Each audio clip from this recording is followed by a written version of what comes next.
Hey guys, today's case is tragic. It's the case of Mary Catherine Edwards, who was just a pure and beautiful soul whose life was cut tragically short at the hands of a monster. There's really just no other way to put it. Heinous acts of a cruel monster. This case took 30 years to solve, and the killer was homegrown. Stay tuned to find out why it took 30 years to solve this case.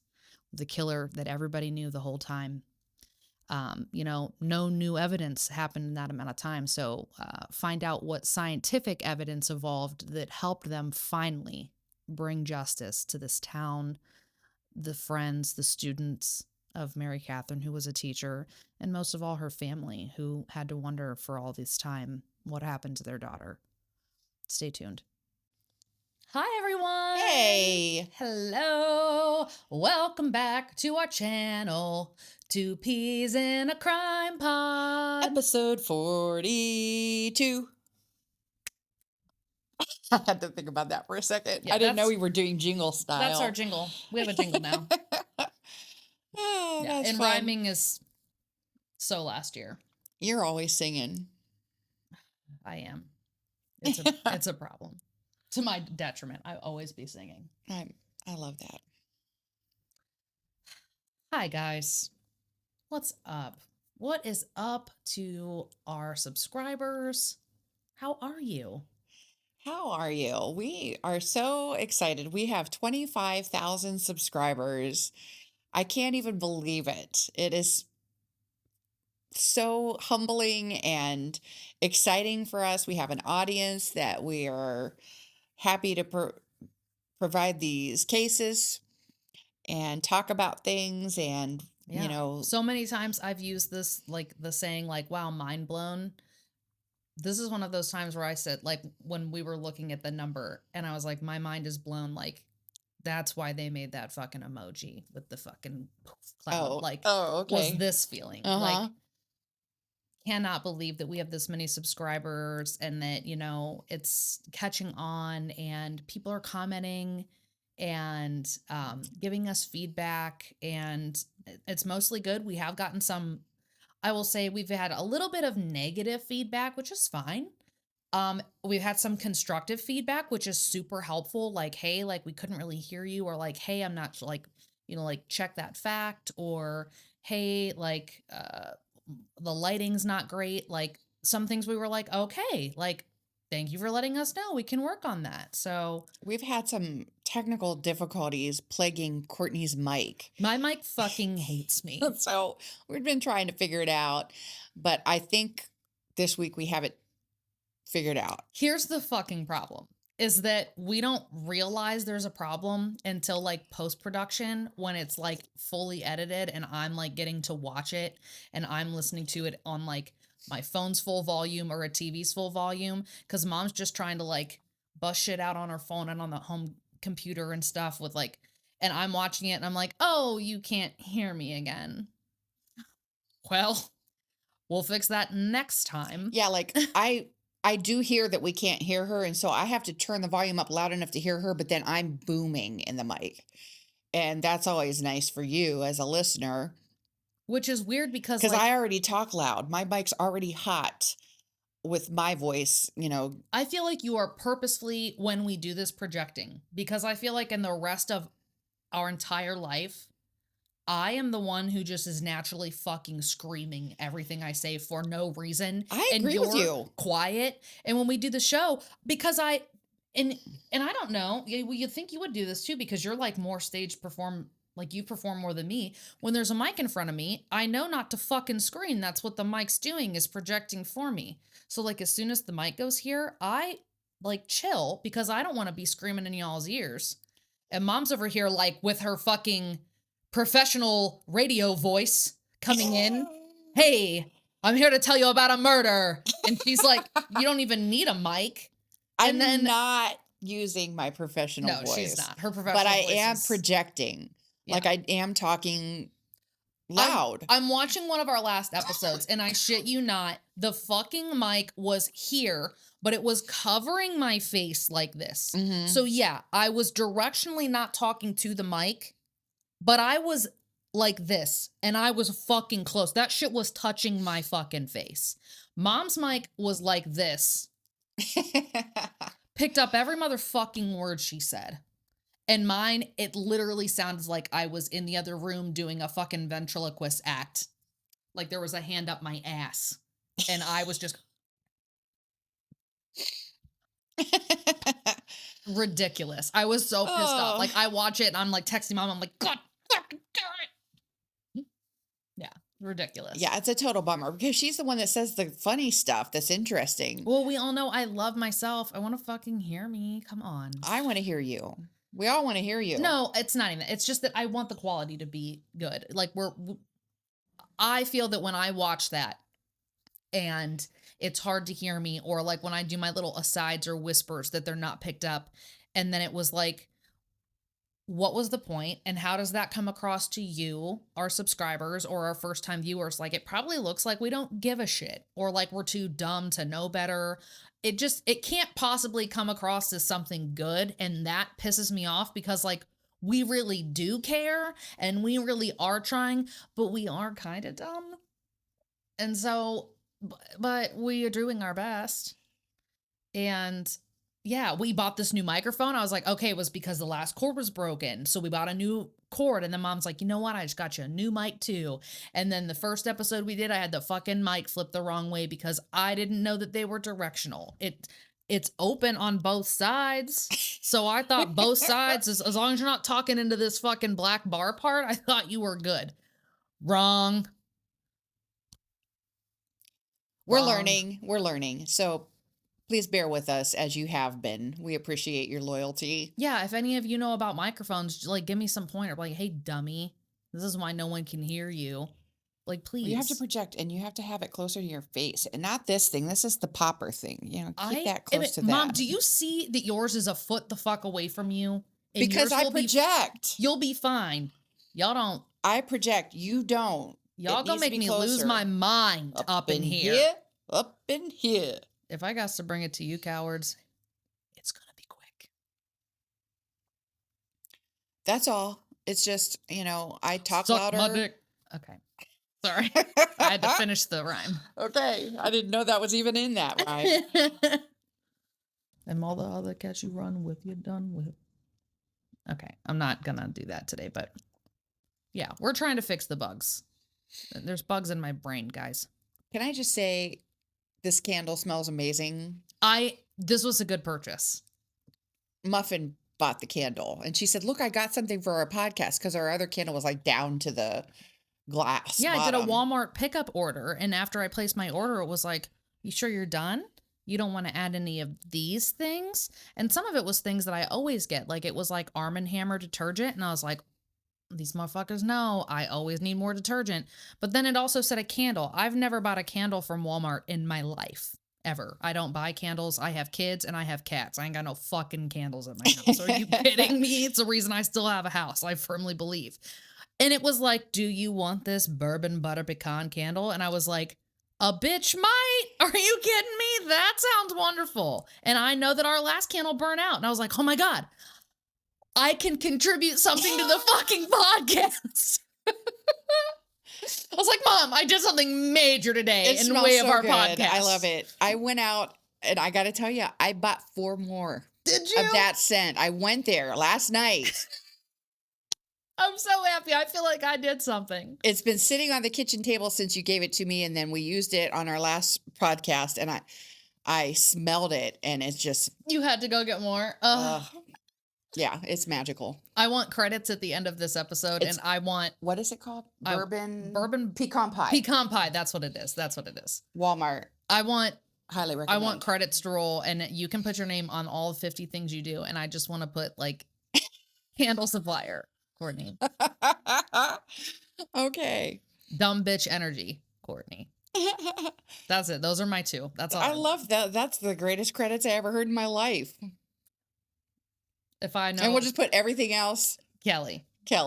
If I know one thing, It's a good candle. No, you run the thing. She types in and knows how to do the. This is true. I I don't have a clue. get our production up and running. Yeah, This it's a is whole true. setup over there. Which you Although can't every even time see. there's a minor fucking problem, I'm like, Christopher, come and fix your stupid fucking Mac computer.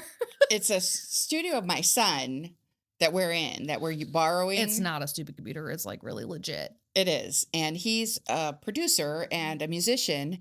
And he's got the setup, which is why we've got the mics, but you got to have something to plug the mics into and then something to record your voice onto. And he's got all that. He's got this whole And I don't know how to and- use any of it. He showed her and she's got it down, and it's good because if he showed me once, he'd have had to show me 100 times He showed before me I got once, it down. and I'm a millennial, and I was like, okay, homie, I got this. I got like no problem. He like made me a tutorial video just in case I'm Me?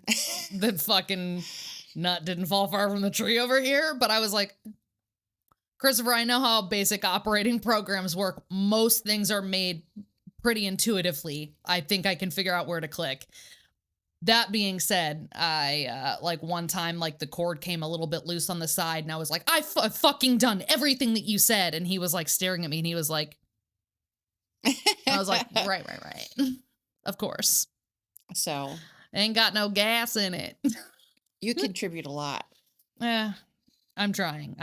The other day, audio input 2 was not working, and I was like, I can do this. And I did figure out how to get it at least to light up like it was working. Mm-hmm. He still had to then come down because I couldn't figure out why I wasn't seeing it on the computer. And he was like, oh, it's because none of the stuff is plugged in at all. I was like, okay, why don't you teach me how to plug it in? He was like, I prefer just to do it myself so that I know it's okay. It makes me more comfortable when I'm the one that's touching the wires and doing that. And I was like, okay, respect. It's Christopher's. Don't be a bitch. Like, just say, okay, thank you, Christopher. And then he was like, all I have to say is just, please be careful of my headphones. Those were very expensive. And, I haven't said anything thus far. You guys have seemed to be pretty respectful about them. I tell you, I almost slapped that little fucker in the mouth. Pretty What am I, 6? I am 12 years your elder. Shut the fuck up and go upstairs. I'm not touching your headphones. We're not down here having a rave. Says the kid that used to break into your room. We had to put locks at the top of the door. Says the most irresponsible little fuck. He did. He used to break into my bedroom, and this is when we tried having a cat, and multiple times I would come home from school, and mom would be like, Christopher got into the kitty litter again. Not the used litter, but like the box of litter, and he would just take it, and I assume I wasn't there, but I assume that it was this. And there would just be kitty litter on everything in my entire room. Not to clean it up. Not to mention when he lived with me, okay, maybe irresponsible, but this one time when I was getting alimony money and I was like living my best life, it was very fresh post-divorce. I bought myself this, I can't remember now if it was $200. I think it was either $100 or $200 plastic skeleton from the party store. But it was completely human-sized, but it was metallic colored. So it was all like iridescent and like looked a lot like, it had like this blue purple vibe to it. And it was just, that fucking thing was sick. And I'm nuts about Halloween and decorating and partying and stuff. So I had to have it. And I spent my alimony money on that. And it was a frivolous purchase. Absolutely. But I treated myself, okay, for Halloween. It was like my early birthday present. Treat yourself. So anyways, when Christopher was living with me, him and his little douchebag friends had a fucking party in my garage while I was out one night. I come home, the fucking arm is broken off my skeleton. I tell you, I almost put that arm up his ass. I swear to God. I almost beat him with it. I was like, what the fuck is this? You're so disrespectful, Christopher. And he was like, I don't know what that is. And I was like, do you think the plastic skeleton broke its own arm? It wasn't broken yesterday, and then you had a party, and now it's broken. Riddle me this. And he was like, I don't know. And I was like, of course you don't know. You twat. I should break his headphones. Just kidding. I wouldn't. Yeah, he was lecturing me about being respectful of his things. Christopher, go upstairs. Go back to bed. You got funny sons, Mom. I'll tell you, it's not just me who's funny. Your sons are a laugh riot. Notice how I'm just being quiet over here? She got nothing to say. That's her precious baby angel. He didn't break that, Courtney. You don't know that. He wouldn't. You're all my baby angels. We are. You would stand up for me, too. Absolutely. I know. Everything you're saying now when you're talking like this, I know. It's not going to come out. I'm just letting you know. She's going, I know. You When and me I too. when I speak very softly, the mic doesn't it doesn't love that I have tonality and that I speak with inflection. It's like, is someone whispering from the other end? We might need to cut her out. I don't think she's supposed to be. No. She's supposed to be in the scene. Yep. Put her vocals in. And then everything I say comes in like this. And I'm like, I can't win. Just talk always loud. Don't be in, out, up, down. If you're going to talk really low, you have to get really close like this. I'll lift the flap, pierce the veil. Yeah, just get rid of the veil. You don't even need it. I probably don't. I don't be popping. Anyways, I've got a great case today. Do you want to Please hear tell about me. it? Yes. You suggested it. Oh, I love a case that I suggested. It's not very long. There's not lots of background information and stuff like that, but it's still a good case. And when you suggested it and I looked into it, I was like, oh, yeah, we have to do it. Okay. It's not going to take long to tell this case, but it's a really interesting case. I've given you a few, and I remember the ones that I've sent you are because the survivor story or the family impact statements and stuff afterwards were so tragic and sad, but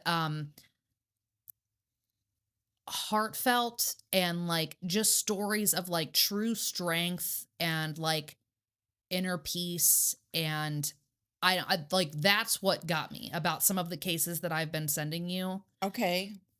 Well, I hope I didn't get any impact statements in this case. So I hope if Maybe this is one, it could have had them. unless That it's you remember unless what it they was an were. older one that I sent. There was a few older ones where I was like, "Oh, this one's just gritty." But some of the newer ones where I was like, "Mom, I think we should do this one." It's because the survivors were just such an incredible story. But let's see. I don't know. Okay, this is well, first of all, viewer discretion. VD. We're talking about murder things that are hard to swallow. So if it triggers you, please change the channel. This is the 1995 murder of Mary Catherine Edwards. This is recent. Okay. You just sent me this Yes. recently. I know why I know why I sent this one. I do know what I have to add about this one. Okay. That gripped me. Okay. So this was Mary Catherine was born in 1963 and raised in Beaumont. She was very close to her parents, who also lived in the Beaumont area. And the family members describe her as kind, dependable, and very devoted to children. Her family remained deeply involved in this case for nearly 3 decades. 3 decades unsolved. Yes. So Mary Catherine graduated from college and became an elementary school teacher. At the time of her death in 1995, she was teaching in the Beaumont Independent School District. Yes. I have Beaumont on here, but I don't have the state. I don't know why I don't have the state. Oh. Texas? The Texas Rangers are involved, so I'm thinking it has to be Texas. It could be. I think when I sent it to you, didn't I say? Let me see if I said what state, because I tried to give you some identifiers in case there was more than one Mary Catherine that had been Right. murdered. Which I'm sure there was, unfortunately. I can look it up as you Thank you. keep talking. All Did right. you get Well, that she was a twin? no. Yes. So she was a twin. She had a twin sister. They were identical twins, and they looked. And I know identical like speaks for itself, but like they really looked alike. Like they kept the same hairstyles and stuff. If they'd a wore like flipped each other's clothes during the day, like no one would have known. Um, Where and did you hear this story?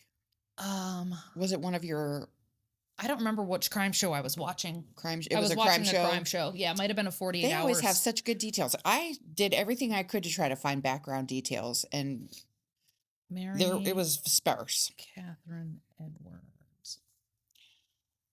Texas. Yes. Okay. So, her and her sister were close, as sisters usually are. And I believe her sister became a teacher too. And they all lived in the same town. And it was like a common thing. Like even the students were like, I can't tell them apart. And it was funny, but they were um very dedicated educators Yes. and well loved by their students, and they really had a passion for teaching and being with children, not the kind of teachers where you're like, why did you get into this? Like you could tell by the students reaction um to her to Yeah. her disappearance, her murder, that it Her was. her former students described her as patient, nurturing, and that teaching was not a job for her. It was described as her calling. Yeah. So very, very passionate about what she was doing and who she was working with. And the students were able to feel that. And Yeah. yeah, She I was. love teachers I had like two teachers like that over the years. And that's how her students spoke of her, like even though it was a very young teacher, like later, you always think later in life when you have to give like teacher appreciations, the ones you just had are kind of on your mind. Her students, even though she was only like a first or second grade teacher, I want to say, um when this happened, it stuck with them, and they never forgot like what a tragic loss this was because of how impactful she was for them at such a young age. And Isn't that just amazing? yeah, like it stung the whole town. It stung the Mm. school, it stung the family, it stung everyone because she was just a truly good woman. She was deeply spiritual and prayed and journaled. She kept detailed journals, and and just the readings of them are just insightful, and just like a spirit of joy, and of looking at things positively, and just prospects of the future, and hopeful and meaningful, purposeful, just like just genuinely a good soul, Mhm. Yes, um so I'll absolutely. let you go back now. Well, her colleagues remembered her as being very organized and responsible, and she was very well liked among the staff. So when this happened in 1995, she was 31 years old. She was living alone in a townhouse on Park Meadow Street in Beaumont. And at the time, she was maintaining close contact with her parents regularly. She was described as living a stable, routine life. And as you said, it was centered around work, church, family, and friends. The night of the murder, Mary Catherine was last known to be alive on January 13th. When she failed to answer calls, her parents became concerned. So on the 14th, they went to her townhouse, and inside, Mary Catherine was found face down in the bathtub, her hands handcuffed behind her back. She was nude and also the victim of sexual assault. Investigators determined that she had been strangled and drowned. How brutal. Yeah, the 911 call from her parents is just guttural, and chaos and pain and agony. It just rips your fucking heart out. You just I'm immediately can, if even if you don't have kids, uh, you can just empathize. You just feel like listening to them, you're like, ow. Like this is what it feels like to have like your heart ripped out. It's Mhm. oh, it's terrible. They just, they thought like maybe I'm sure they never in a million years thought they were going to walk into that. I mean, maybe worst case, she trips down the basement stairs to her demise and it's tragic, but like Not like this. not like this, not in this town, not their daughter who was just didn't have an enemy in the world, you know. Yeah, just shock, complete shock, and like moments of like coming in and being like, this is what we found, and then like slipping back into just screams. Like, oh, Oh gosh. it's just so sad. All right, there were no signs of forced entry, and that suggested she likely knew the killer or at least voluntarily allowed him inside. So the case was investigated by the Beaumont Police Department as well as the Texas Rangers. And the crime scene evidence revealed male DNA left behind by the perpetrator.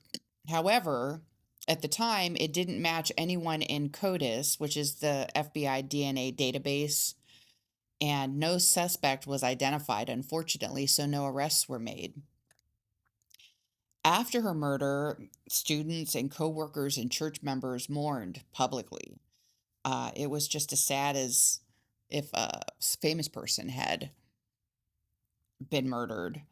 Her death deeply affected the Beaumont community. And for decades, her family continued advocating for the case to be solved. But with no new leads, the case went cold and it stayed that way for more than 25 years. However, in 2020, investigators revisited the case using advanced DNA sequencing and forensic genetic genealogy. So instead of waiting for a CODIS match, investigators, and was ingenious. And I And don't, how much detail do you go into about the work that the investigators did? it's not a lot of detail. Maybe you should tell this part, Okay. So but it is amazing. obviously, this plagued this community for forever. And the family, the twin sister, the parents, they weren't fucking letting it go. They were like, no, not today. Hey, any leads? Hey, like, they weren't ready to let it go. The fucking students that had since grown up and were adults were like, hey, remember our teacher who got slaughtered? Like, what the hell? Town wasn't ready to let it go. And the police weren't either. This wasn't a place where this kind of thing happened. And it scared the shit out of everybody. Like, nobody liked to think that somebody that could do that was amongst them. So, they did keep trying to churn over things and go through things, but they only had the evidence that they had. And they did continue to try to run it through CODIS over the years, like any new hits, any new pops, nothing, nothing, nothing. This guy's, flown under the radar somehow. And, what can they do? So, um, one of the new investigators from the police department, I believe I think it was a detective.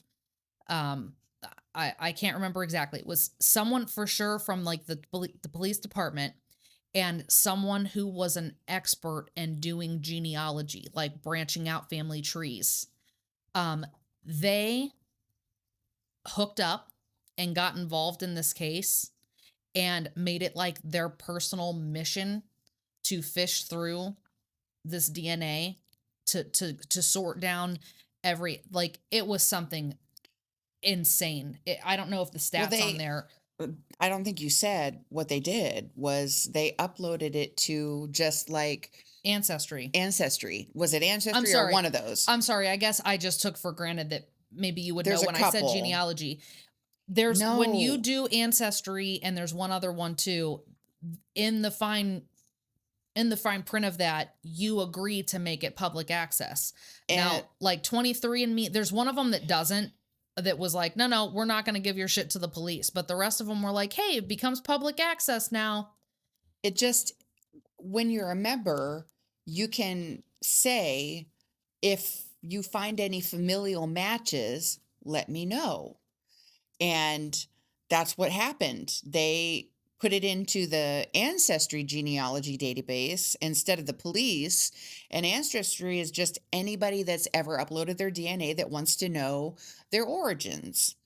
And it tells you like, And they got like 70,000 hits because it gives you everybody who has even a 1% part of your DNA, which is like, I couldn't even hazard a guess of how far off on a fucking cousin that is. Like, yeah, we're talking your 42nd cousin, you know, because there's a little bit of DNA shared, you know, like the smallest bit. Like, you guys could have kids that would be normal, but you're technically related. Like, we're talking far the fuck off. And then on top of that, anybody who uses ancestry.com can find out that, like, that dad's not actually your dad. Like, shit like that happens on those websites.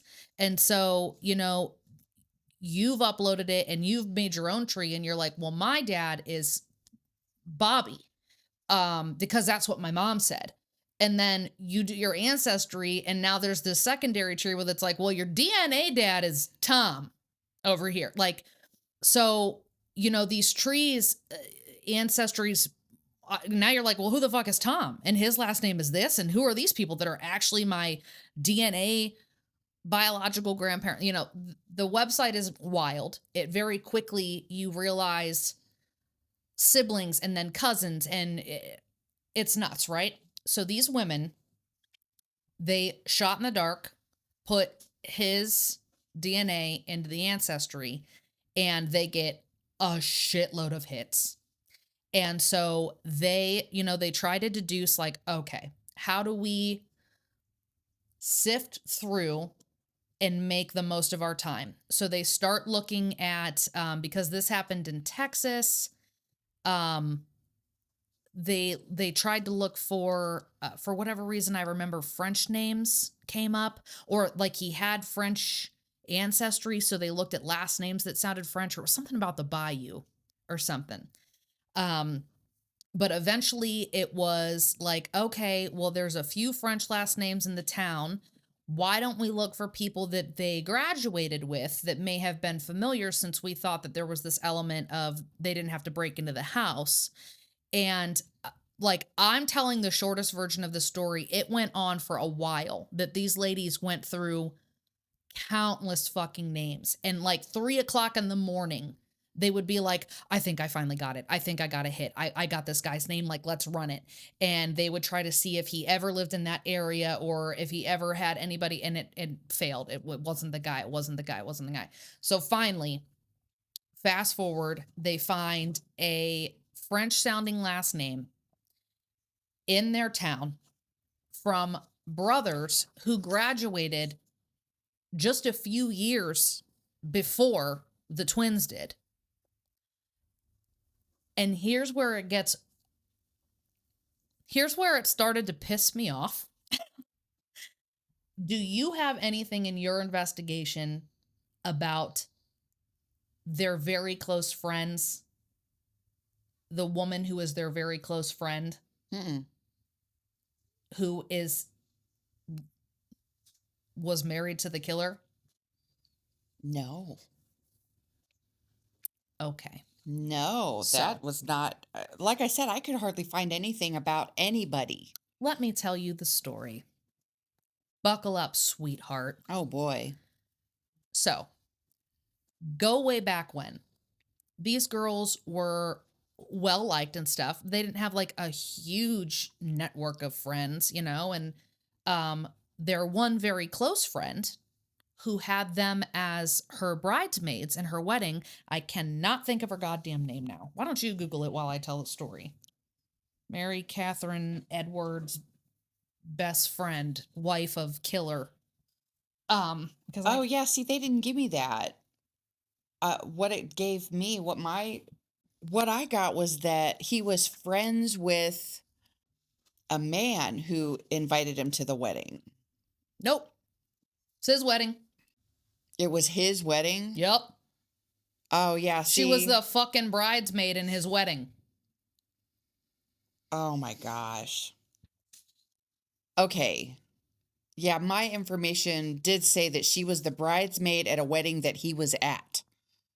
It was his wedding. It was his. Oh my gosh.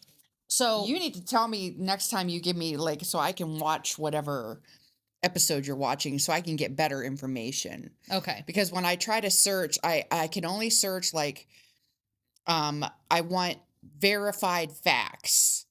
So everything else is supposition. To get verified facts, you don't necessarily get all of the facts Yeah. if you want them to be definite, to be accurate. So there are some things that are facts, but they're just not documented. Yeah. I'm sure. So it's harder to find. Like if you suggest a case, you got to tell me if you see it on something, then I can watch the episode and then I can do a better, Okay. you know what I'm saying? Yes. So do you want me to Google her friend's name? Yeah. Or I can just call her the friend. We don't have to put her on blast. She's still alive. Oh, well, let's not then. Okay. So are you keeping all that or cutting all that or? I don't know. I don't know either. I guess we'll see. When I watch it, I'll know if you cut any of that or not. Okay. So here's what they come to find. Two brothers. One, they look up that immediately has a history of assault, battery, attempted rape. Like, not a good guy, right? Okay. So then they're looking and they're like, hold on, wait a second. The girl's very close friend, so we're just going to call her Friend. Friend gets married and has the twins as her bridesmaid at the wedding. Friend gets married to, what's his name? Clayton Bernard Foreman. Clayton. Yes. Friend gets married to Clayton. Right before their wedding, they're engaged to be married. They're planning the wedding. It is approaching. She finds out, it comes out that he is being charged for rape of another woman. And he is trying to say, I think it was rape. It was it was a heinous crime. I'm pretty sure it was rape. He, of course, what do they always say? I didn't do it. I didn't do it. It's a complete misunderstanding. I don't want this to mess everything up. I want to be with you. This is, like, I didn't do anything. And this simple young woman is like, well, he wasn't in jail. So, maybe he didn't do it. He wouldn't be out walking the streets planning his wedding if he did it, right? And she just decided to believe him, and they get married. And, things are a little off, and eventually the marriage fails, and they go their separate ways. And then he continues to live a shitty life, doing bad things to women.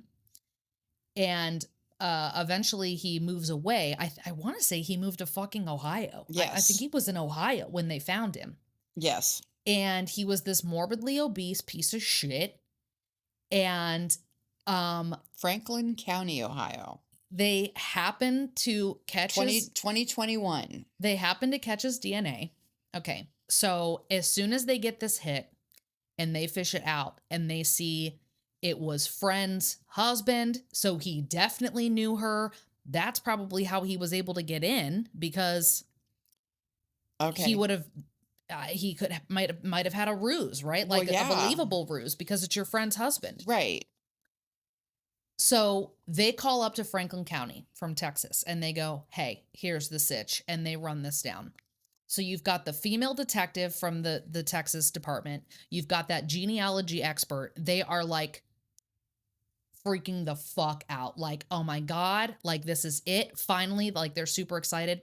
They call up, they watch dude like throws out some trash. They go collect the trash because you're allowed to take trash as public domain. Yeah. They take the trash, they run it. It's him. Wow. The male investigator that had been working on it alongside with the female, like everybody was so fucking invested in this. Like It was so I'm not sure. cold for them. I'm sure. They called and they said, like, "Go get his ass." Like, that's, like, a direct quote, like, "Go get his ass." Yes. And they fucking flew there. They wanted to be the one in the room.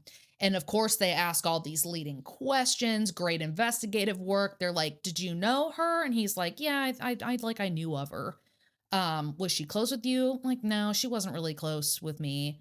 She knew my wife. And then like, oh, okay, so not with you. Like, you guys weren't close. It was just a wife thing. Right, right, right. So you had never been in her house. There was no like parties. The wife invited you. No, I've never been in her house. Of course, like right away, I've never been in her house. I don't know what her house looks like. I've never been alone with her. I never had sexual intercourse with her. Basically, like, there'd be no reason for my DNA to be on her or in her home Mhm. completely, So then they're like, interesting. Okay. Do you want to explain how your jizz got on her and in her then?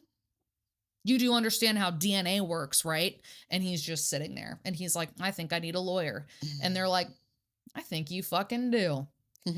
And so, they know they've got him at this point, and they and I almost wonder, because I don't think you're supposed to do this, but I wonder if it was just because of how long the case ran and how passionate everybody was. They called um the family right away, and they were like, "We got him, and it's this person," and they were like, "It's who? Like it's Clayton?" What? Like, he was right there all along, like, so close to home, like, pictures together, like, Yeah. like, right under their noses. And, eventually when it got to trial, they were allowed to call in the original rape case that got thrown out because back then it didn't have enough. I think something happened and there just wasn't enough evidence, so it kind of got thrown out. Like maybe he didn't have semen at that one or something, so it was just he said she. I don't know. It fell through. She was allowed to come and say what had happened to her, and her story was basically one of the victim's stories was basically like, I had known him and he came to my door and said, "Oh, I'm having a really rough night. Is it okay if I come in and use your phone?" And because I knew him, like I thought like, "No problem. Sure, sure, bud, come in and use it." As soon as he gets inside, he like knocks me over my head and is trying to overpower me and is like trying to assault, like all this terrible story. There's like multiple victims that come through and tell these terrible fucking stories of things that he did Wow. to them. Um that had just never come out. It's it's wild. Okay. So here's what. I was gonna say, yeah, because my investigation showed that he had a clean record. Mm. I think there was police reports about him, but nothing was ever pressed, which is why his DNA was never Collected and put into collected. CODIS. Yes. Okay. So just this guy that kind of fucking flew under the radar is a piece of shit. So here's what stuck with me. Friend, right? Friend has been a part of this interview process on the episode that I saw this whole time. And her initial response to me, just like the first few things that she said about like, I was shocked my friend was gone and I was devastated, gave me a weird vibe. I just didn't like how she said it. The way she said it seemed weird to me. It seemed off. I was like, why is she being a fucking phony? She seemed fake to me. She seemed like she was trying to put on for the camera, like say what you think should be said in the way that you think it should be said for this 48-hour special. Very disingenuous was the vibe that I got.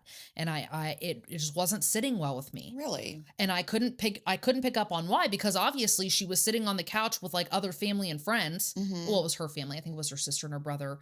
And she was being interviewed. So obviously she wasn't in jail. It wasn't her, So I'm like, why am I getting this vibe? I just couldn't put my finger on it.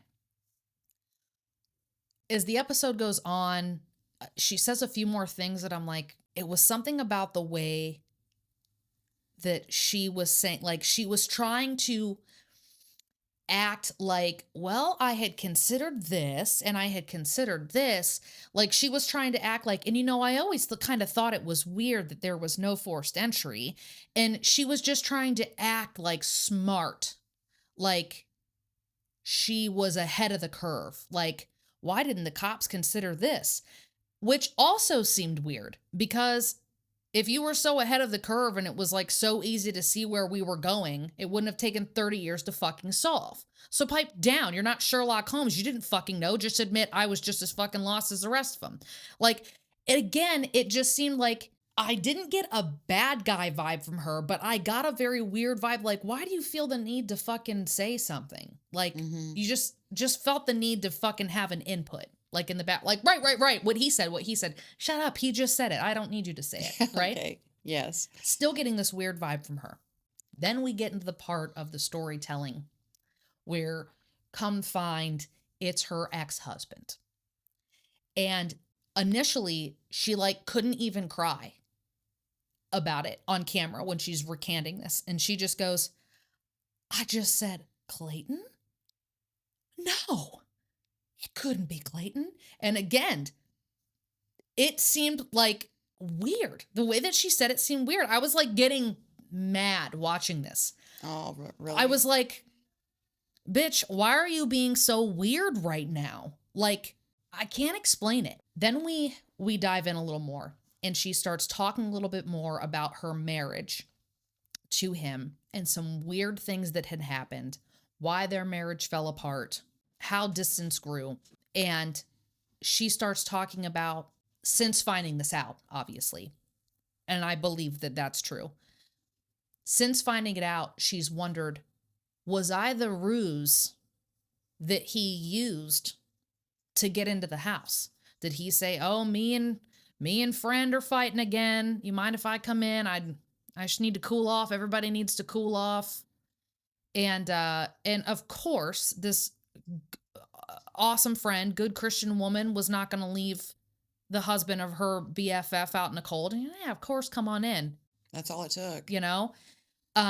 What I started picking up from when I saw genuine tears start to fall from her eyes and the way that she spoke about guilt and about hindsight, basically is what she's getting at.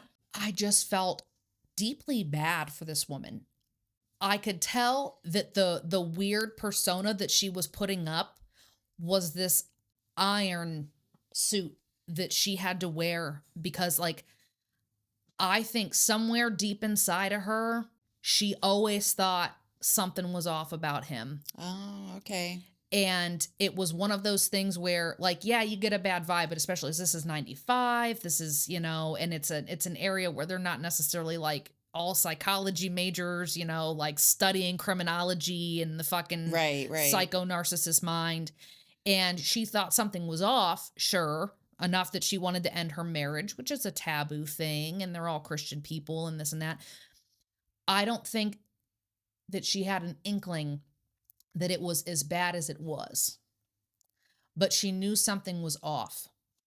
And she was admitting to the camera that when she got the news about her friend, Mary, and she called him devastated. They weren't together at this point, but they still spoke, and she called him to tell him.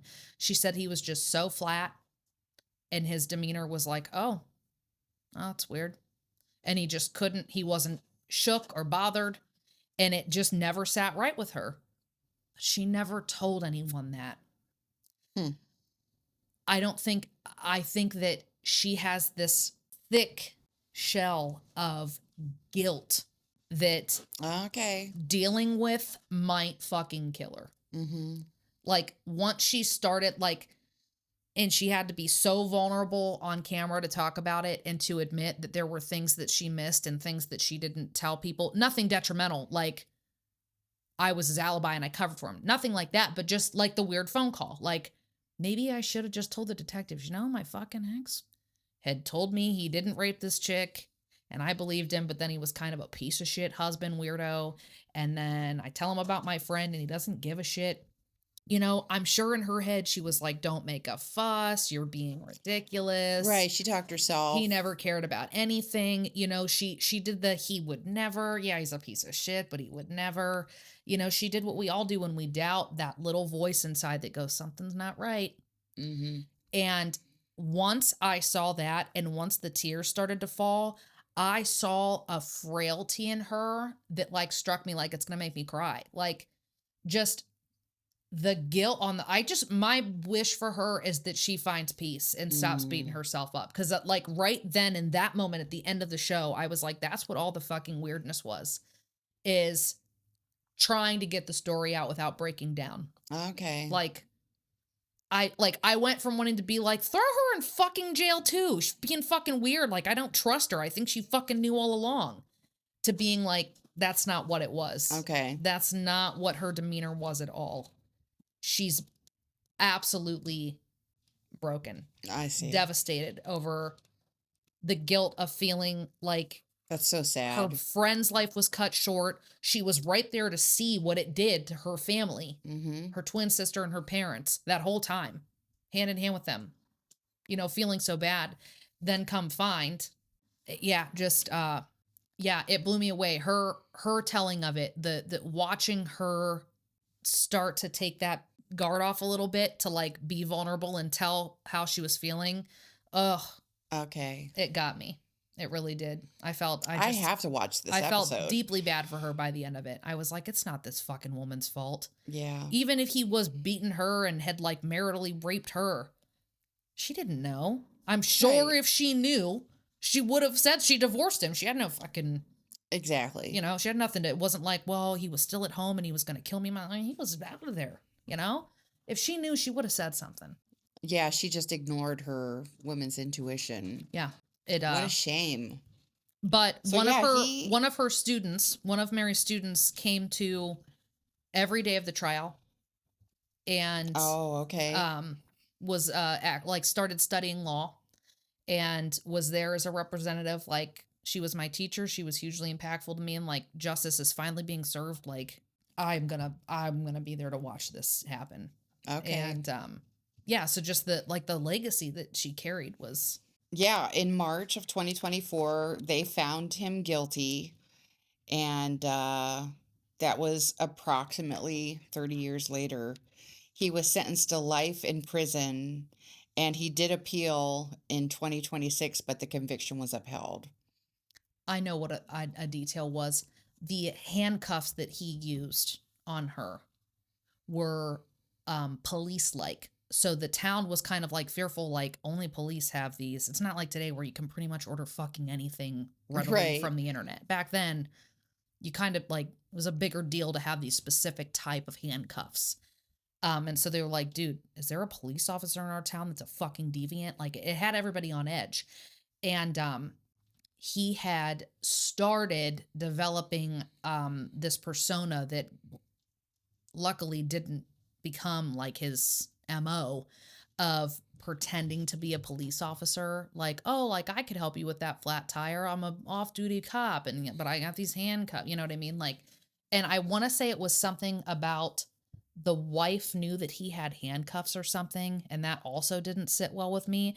But I don't know if friend wife ever knew that handcuffs were used on her. I don't know that like Okay. that detail was given to her. Like, you know what I mean? Like, Yeah. again, it was just that she knew that he was like a fucking loser with like these weird habits. I just felt, there like it was just this pain transferred. This woman loses her life so brutally, which in and of itself just stains that home and that town. Yes. And then the pain is carried into the family all these years, turmoil, questions, no answers. The friend obviously ropes in with that. Friends are just like family. Mm-hmm. Finally, you get an answer, and for the friend, it's devastating. It's devastating for everybody, but for the friend, it's like, they're like a sense of culpability. Like, Yes. just wild how 30 years later, when it still hurts, but like time has passed and you've learned how to live with this grief in your life, this lady's on a whole new fucking journey now.